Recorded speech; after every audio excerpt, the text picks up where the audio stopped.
என் அன்பு சகோதர சகோதரிகளே, உங்கள் ஒவ்வொருவருக்கும் இந்த மாதத்திலே ஆண்டவனுடைய ஆசீர்வாதம் பெருகி இருக்கும்படியாக, அவருடைய சமாதானம் பெருகி இருக்கும்படியாக, அவருடைய விடுதலையின் வல்லமையும் உங்கள் வாழ்க்கையிலே பெருகும்படியாக உங்களுக்காக பிரார்த்தனை செய்ய உங்களிடம் வந்திருக்கிறேன்.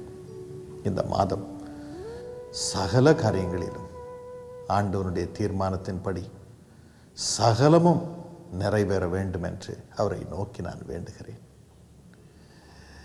இந்த மாதத்திலே ஆண்டவன் இந்த வருடத்திற்கென்று கொடுத்த வாக்குத்தத்தத்தின்படி நானே என் பிள்ளைங்களுக்கு எல்லாவற்றையும் செய்வேன், எல்லாவற்றையும் நிறைவேற்றுவேன். அவர்களுக்கு அவர்கள் வாழ்க்கையிலே சகலத்தையும் பரிபூர்ணமாக அவர்கள் பெரும்படியாக வழி செய்வேன் என்று அவர் சொன்னதின்படியே ஆசீர்வாதத்தை இந்த மாதத்திலும் உங்களுக்கு தரும்படியாக, அதை நிறைவேற்றும்படியாக அவரிடம் வேண்டுகிறேன். சங்கீதம் 126:3 படி கர்த்தர் நமக்கு பெரிய காரியங்களை செய்தார், இது நிமித்தம் நாம் மகிழ்ந்திருக்கிறோம் என்ற வசனத்தின்படி ஆண்டவர் உங்களுக்கு பெரிய காரியங்களை இந்த வருடத்திலே இந்த மாதத்தில் விசேஷமாக செய்ய போகிறார். God is going to do great things. அதை நம்புகிறீர்களா? அது நிமித்தம் உங்களை மிகவும் மகிழச் செய்ய போகிறார். மகிழுங்கள், ஸ்தோத்திரியுங்கள். இப்பொழுது அதற்கு அவரே உங்களோடு வந்து, அவரே உங்களோடு தங்கி, அவரே உங்களுக்குள் இருந்து எல்லாவற்றையும் செய்கிறார் என்று வேதம் தெளிவாக நமக்கு விளங்கச் செய்கிறது. நான் அவர்களுக்கு முன்னே போய், நான் அவர்களுக்கு நடக்க வேண்டிய வழியில் அவர்களை நடத்தி, நான் அவர்களுக்கு ஆலோசனை கொடுத்து, நான் அவர்களுக்கு வாசற் கதவாய் இருந்து, நானே அவர்களுக்கு கோணலானவைகளை செவ்வையாக்கி, நானே நானே நானே நானே அவரே உங்களுக்காக யாவையும் செய்கிறவர் இந்த மாதத்திலே செய்வார்.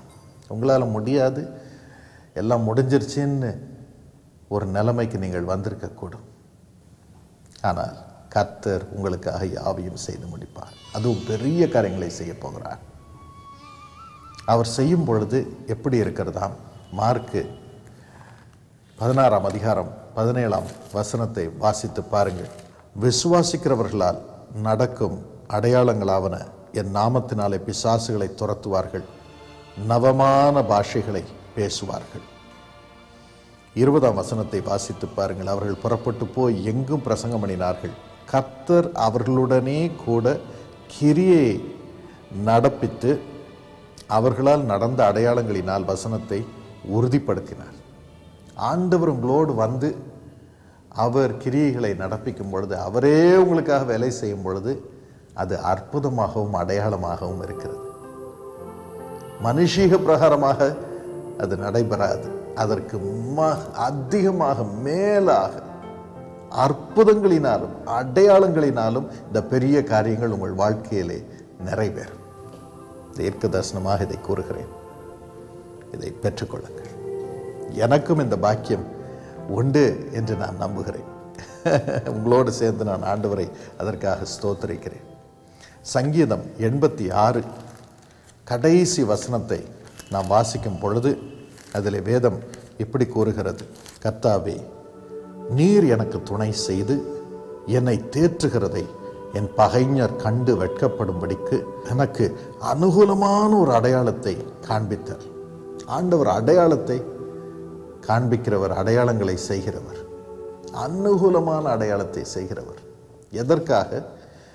அவர் உங்களோடு இருந்து உங்களுக்கு துணை செய்து உங்களை தேற்றுவதை உங்கள் பகைஞர் காணும்படியாக, கண்டு வெட்கப்படும்படியாக அவர் அடையாளங்களினாலும் அற்புதங்களினாலும் அவருடைய கிரியை உங்கள் வாழ்க்கையில விளங்கச் செய்து பெரிய காரியங்களை நடப்பிக்கிறார். யார் யார் உங்களை பகைக்கிறார்களோ, உங்களுக்கு விரோதமாய் கிரியை செய்கிறார்களோ, இயேசு உங்களோடு இருக்கக்கூடாது என்று உங்களுக்கு விரோதமாய் கிரியை செய்கிறார்களோ, நீங்கள் இயேசுவோடு இருக்கக்கூடாது என்றும் உங்களுக்கு விரோதமாய் கிரியை செய்கிறார்களோ, அத்தனை பேருக்கு முன்பதாக ஆண்டவர் அவர்கள் வெட்கப்படும்படியாக ஒரு அடையாளத்தை காண்பிக்கப் போகிறார். இன்னும் அவர் உங்களோடு இருந்து உங்களை தேற்றுவதை அடையாளத்தின் மூலமாக காண்பிக்க போகிறார். உங்களுக்கு விரோதமாய் ஆண்டவர் இயேசுவின் அன்பை விட்டு உங்களை பிரிக்க முயற்சி செய்யும் அனைவர் முன்பதாகவும் இயேசு அடையாளத்தை நடப்பிப்பார்.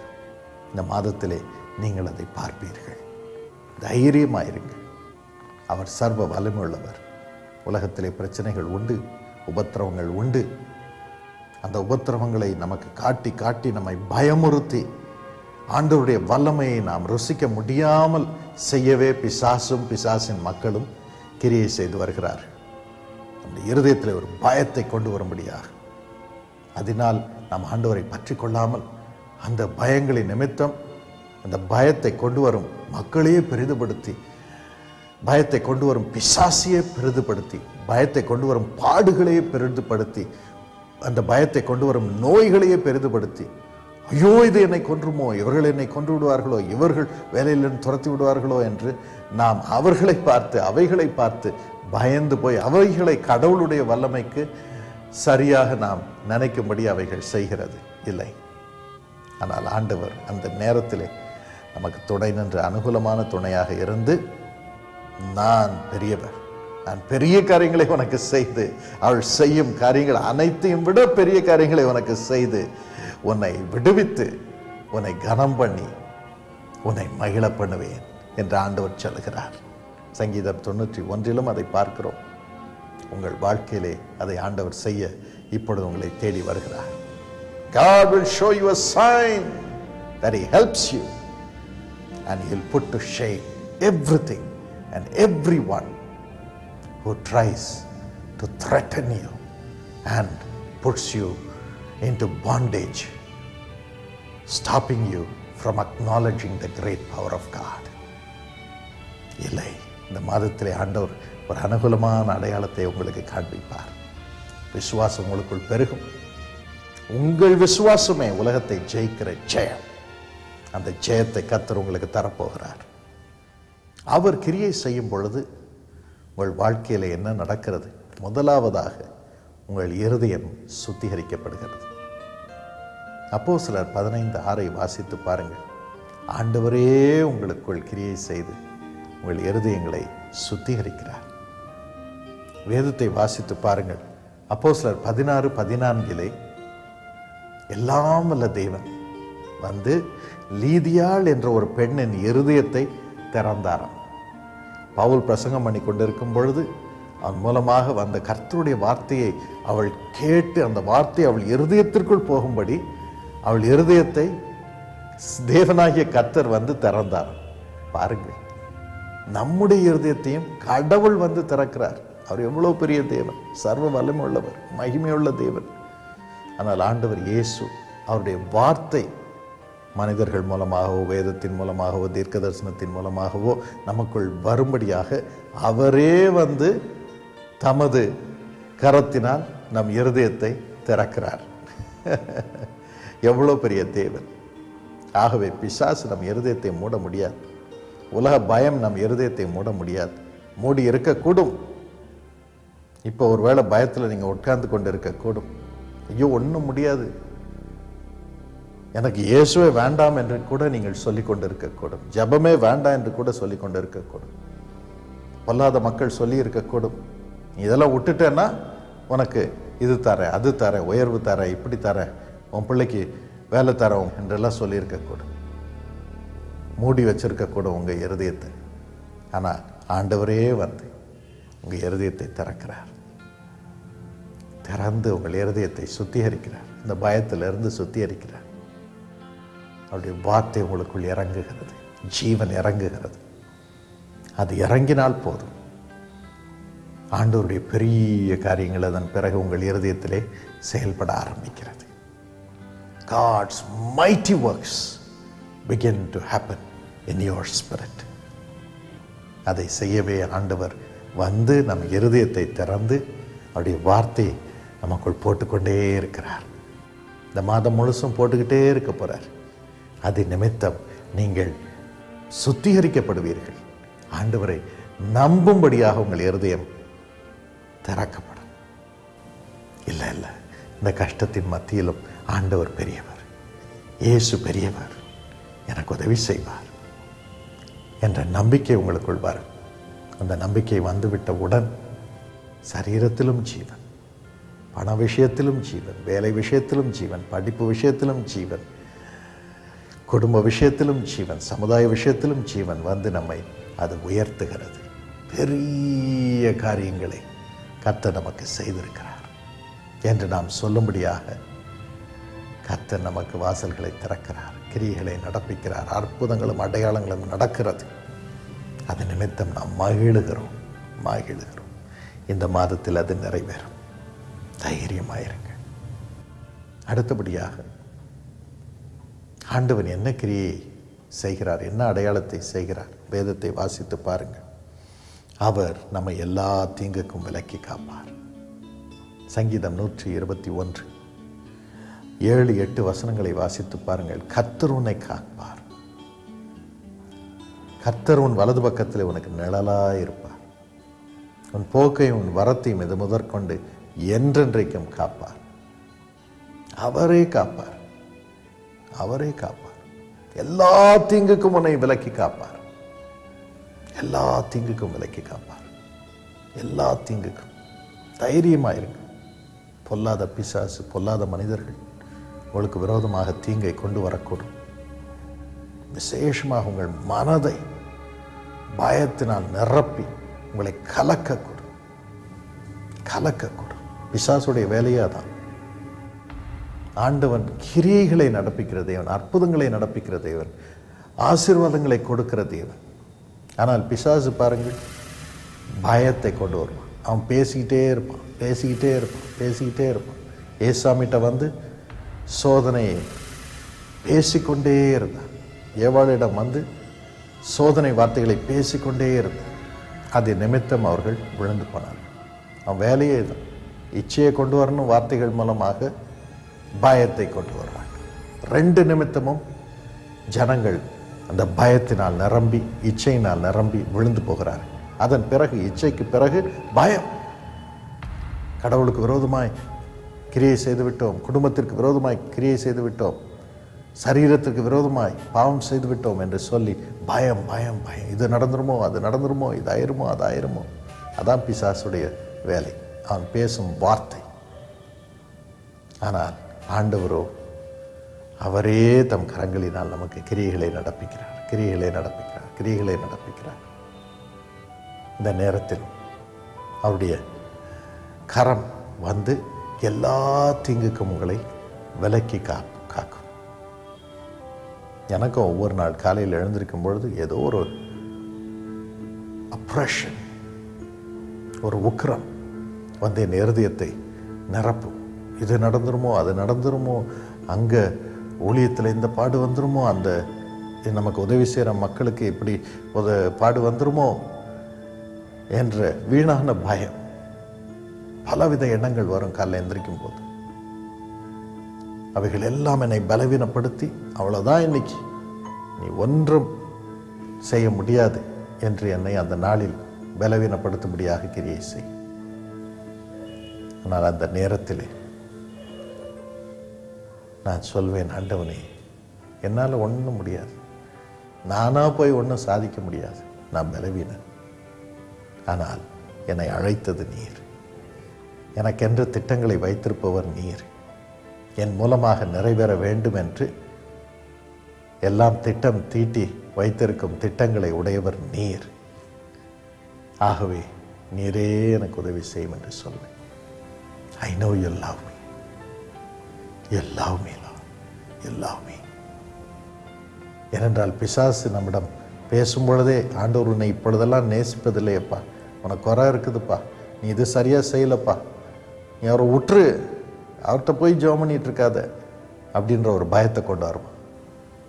ஆனால் அந்த நேரத்தில் நான் செய்யும் ஒரே ஒரு காரியம், ஆண்டவரே எனக்கு உதவி செய், என்னை காத்தரலும். அப்போதான் பாருங்க, இயேசு கிறிஸ்துவின் ரத்தம் நமக்காக வேண்டிக் கொள்ளும் அந்த அனுபவத்தை நான் உணர்வேன். The blood of Jesus Christ would be interceding for us, speaking good things. The devil speaks bad things, but God's blood speaks good things. காலங்காத்தால் அவன் பொல்லாத காரியங்களை பேசுகிறான், பயமுறுத்துகிறான். ஆனால் இயேசுவின் இரத்தமோ மறுபக்கத்தில் இருந்த நன்மையான வார்த்தைகளை பேசுகிறது. நன்மையான வார்த்தைகள். எபிரேயர் 12:24 படி ஆண்டவருடைய கிருபை நம் மீது அப்பொழுது இறங்குகிறது. இந்த சின்ன ஜெபத்தை செய்யும் பொழுது தேவ பிரசன்னம் என்னை நிரப்பும். அவர் சொல்வார், நான் உன்னை நேசிக்கிறேன் என் மகனே, ஐ லவ் யூ. அவ்வளவுதான். அதன் பிறகு பரிசுத்த ஆவியானவர் இறங்குவார், வேதத்திலிருந்து என்னோடு பேசுவார். அதன் பிறகு இதெல்லாம் இன்னைக்கு செய்யணும்பா நீ என்று சொல்லுவார். சின்ன காரியமோ பெரிய காரியமோ எல்லாத்தையும் காலையிலேயே சொல்லிடுவார். அந்த வார்த்தைகளை பெற்றுக்கொண்டவுடன் எனக்கு ஒரு பலன் வந்துவிடும். உடனே அதை செய்ய ஆரம்பிப்பேன். அந்த நாளில் ஆசீர்வாதம் எனக்கு மட்டுமல்ல, என் குடும்பத்துக்கு மட்டுமல்ல, கோடிக்கணக்கான மக்களுக்கு இயேசு அழைக்கிறார். காருண்ய சீஷா மூலமாக, பொதுக்கூட்டங்கள் மூலமாக, டெலிவிஷன் மூலமாக பாய்ந்து செல்லும்படி ஆண்டவர் கிருபை செய்கிறார். அதுவே ஜனங்களுக்கு அற்புதங்களை கொண்டு வருகிறது. பிசாசின் கிரியைகளை அழிக்கவே இயேசு இந்த உலகத்தில் வந்தார். ஒவ்வொரு நாள் காலையிலும் நமக்கு அந்த கிருபையை தருவார். ஒவ்வொரு நாள் ஒவ்வொரு காரியத்திலும் அந்த கிருபையை தருவார். அதற்கு தான் அவர் ஒரு தூதனை உங்களுக்கு வைத்திருக்கிறார். யாத்ராகமம் 23:20 படி, நான் என் தூதனை உனக்கு முன்பாக அனுப்புகிறேன். அவர் உன்னை எல்லா வழிகளிலும் பாதுகாத்து நீ சேர வேண்டிய இடத்திற்கு உன்னை கொண்டு போய் சேர்ப்பார். ஆண்டவருடைய திட்டமெல்லாம் உன் வாழ்க்கையில் நிறைவேறும். அது வரைக்கும் உன்னை பத்திரமாய் காப்பார். இந்த மாதத்திலும் அப்படியே உங்களுக்கு செய்வார். அவர் உங்கள் மூலமாக உங்களுக்காக செய்யும் காரியம் பெரிய காரியங்களாக இருக்க போகிறது. தைரியமாக இந்த மாதத்திற்குள் பிரவேசியுங்கள். ஜெபம் பண்ணுவோமா? இயேசுப்பா, நான் சொன்ன இந்த வார்த்தைகள் உம்மிடமிருந்து வந்த வார்த்தைகள் அப்பா. அவைகளை உமது பிள்ளைகள் மீது நாங்கள் வைக்கிறோம் அப்பா. உமது ஜீவன் அவர்களுக்குள் இறங்கட்டும், அவர்களை ஆறுதல் படுத்தும் அப்பா. நீரே உமது திருக்கரங்களினால் அவர்கள் இருதயத்தை இப்பொழுது திறந்தரணும். அவர்களுக்கென்று நீர் வைத்திருக்கும் ஒவ்வொரு பாக்கியத்தையும், இந்த மாதத்திற்கென்று வைத்திருக்கும் பாக்கியத்தையும் அவர்கள் இருதயத்திலே வையும் ஏசப்பா, வையும் ஏசப்பா. அவர்களுக்கு விரோதமாய் கிரியை செய்யும் பிசாசுகள், பிரச்சனைகள், பொல்லாத மனிதர்கள் எல்லாரும் வெட்கப்படும்படியாக அவர்களுக்கு அனுகூலமான அடையாளத்தை காண்பியும், அற்புதங்களை செய்யும் சுவாமி. அவர்களை விட்டுவியும், உயர்த்தும். அது மகிமை இறங்குவதாக இயேசுவின் நாமத்தில். இந்த மாதத்திலே அளவில்லாத மகிழ்ச்சியை அவர்கள் அனுபவிக்கும்படி, காத்திருந்தவைகள் எல்லாம் நிறைவேறும்படியாக, ஆசீர்வாதங்கள் பெருகும்படியாக, உயர்வு வரும்படியாக இயேசுவின் நாமத்தில் மது ஜீவனையும் ஆசீர்வாதத்தையும் அவர்கள் மீது நான் வைக்கிறேன் அப்பா. அதை நீர் உறுதிப்படுத்துவதற்காக நன்றி இயேசுப்பா, நன்றி. இயேசுவின் நாமத்தில் கெஞ்சுகிறோம் நல்ல பிதாவே, ஆமென். எனக்கு அருமையானவர்களே, இந்த மாதத்திலே பிறந்த நாளையும் வெட்டிங் ஆனிவர்சரியும் கொண்டாடும் ஒவ்வொருவரையும் ஆண்டவர் ஆசீர்வதிப்பாராக. உன் துக்க நாட்கள் முடிந்து போகும். தீங்கு உன் வழியை நீ வருவதில்லை. உன் துக்கம் சந்தோஷமாய் மாறும். எனக்கு அருமையானவர்களே, இந்த மாதத்திலும் நாம் சேர்ந்து லட்சக்கணக்கான மக்களுடைய கண்ணீரை துடைப்போம். அப்பொழுது கர்த்தர் நம் கண்ணீரை துடைப்பார். உங்களால் முடிந்த வரைக்கும் இந்த மாதத்திலே இயேசு அழைக்கிறார். காருண்யா சீஷா ஊழியங்களோடு இணைந்து மற்றொரு கண்ணீரை துடைக்க ஜெபம் பண்ணுங்கள், காணிக்கை கொடுங்கள். கர்த்தர் அதை ஆசீர்வதித்து நூறத்தனையாய் உங்களை பாக்கியத்தினால் நிரப்புவாராக. பெரிய காரியங்களை நீங்கள் அனுபவிக்கும்படி அடையாளங்களையும் அற்புதங்களையும் உங்களுக்கு செய்து உங்களை மகிழச் செய்வாராக. God bless you. இந்த நிகழ்ச்சியின் மூலம் ஆசீர்வாதங்களையும் அற்புதங்களையும் பெற்றுக்கொண்ட நேயர்களே, உங்களது கருத்துக்கள், இந்நிகழ்ச்சியின் மூலம் இறைவன் உங்களுக்கு செய்த அற்புதங்கள் மற்றும் உங்கள் பிரார்த்தனை தேவைகள் எதுவாக இருந்தாலும் உங்களின் தெளிவான முகவரி, தொலைபேசி எண், பங்காளர் எண்ணோடு சேர்த்து எங்களுக்கு எழுதி அனுப்ப மறவாதீர்கள். உங்களுக்காக டாக்டர் பால் தினகரன் அவர்கள் ஊழியத்தின் நிமித்தம் உலகில் எந்த பகுதியில் இருந்தாலும் உங்கள் கடிதங்களை நேரடியாகவோ அல்லது இன்டர்நெட் மூலமாகவோ பெற்றுக்கொண்டு உங்களுக்காக இறைவன் இயேசுவிடம் பாரத்தோடு மன்றாடி அவர் தரும் பதிலை உங்களுக்கு எழுதி அனுப்புவார்கள். நீங்கள் எழுதி அனுப்ப வேண்டிய முகவரி: இயேசு அழைக்கிறார் ஜெபகோபுரம், நம்பர் 16, டாக்டர் DGS தினகரன் சாலை, சென்னை 28. இமெயில் முகவரி paul@jesuscalls.org. எங்களது 24 மணி நேர தொலைபேசி பிரார்த்தனை எண்கள்: 044 25 600 600, 044 44 600 600. ஆண்டவர் உங்களை ஆசீர்வதிப்பாராக.